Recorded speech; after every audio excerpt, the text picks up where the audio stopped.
వాళ్ళు ప్రధానంగా వ్యవసాయ రంగాన్ని మొత్తం ప్రైవేట్ పరం చేయాలి, కార్పొరేట్ పరం చేయాలనే ఆలోచనలు స్పష్టంగా కనిపిస్తూ ఉన్నాయి. అందుకనే ఈరోజు మనం రైతాంగం తరఫున అడుగుతున్న డిమాండ్లు ఏంటి? రైతులకు స్వామినాథన్ కమిషన్ సిఫార్సుల ప్రకారం C2+50% కనీస మద్దతు ధరలను నిర్ణయిస్తూ పార్లమెంట్లో చట్టం చేయమని మనం అడుగుతున్నాం. రెండోది, రుణాలన్నింటినీ మాఫీ చేయమని రైతాంగం అడుగుతుంది. ఈ రెండింటినీ పార్లమెంట్లో ప్రైవేట్ బిల్లు కూడా పెట్టాము, వాటిని ఆమోదించమని మనం అడుగుతూ ఉంటే కేంద్రంలో ఉన్న బీజేపీ ప్రభుత్వము ఆ దిశగా ఆలోచనలు చేయకుండా ఈరోజు కేటాయించిన బడ్జెట్లో రైతాంగాన్ని మరింత నిరాశ పరిచే విధంగా బడ్జెట్ను కేటాయింపులు చేయడం జరిగింది. అంటే రైతుల కోసం కాకుండా కార్పొరేట్ల కోసము పనిచేస్తున్నట్లు ఈ బడ్జెట్ను చూసినట్లయితే మనకు స్పష్టంగా కనిపిస్తూ ఉంది.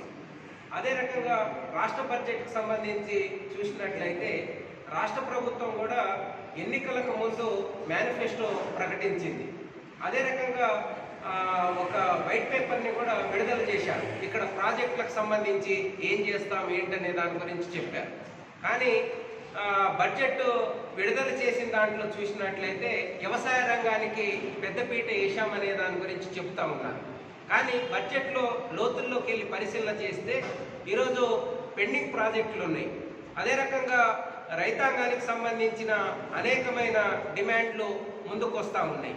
వాటికి సంబంధించి బడ్జెట్లో ఆ రకమైన కేటాయింపులు అనేటి చేసినట్లు స్పష్టంగా కనిపించట్లేదు.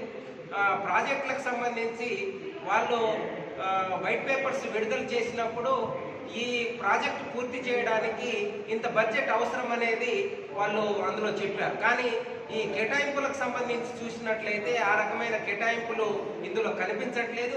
అందుకనే చెప్పేది ఒకటి చేసేది ఒకటి అనేది స్పష్టంగా మనం దీన్ని చూసినట్లయితే కనిపిస్తూ ఉంది.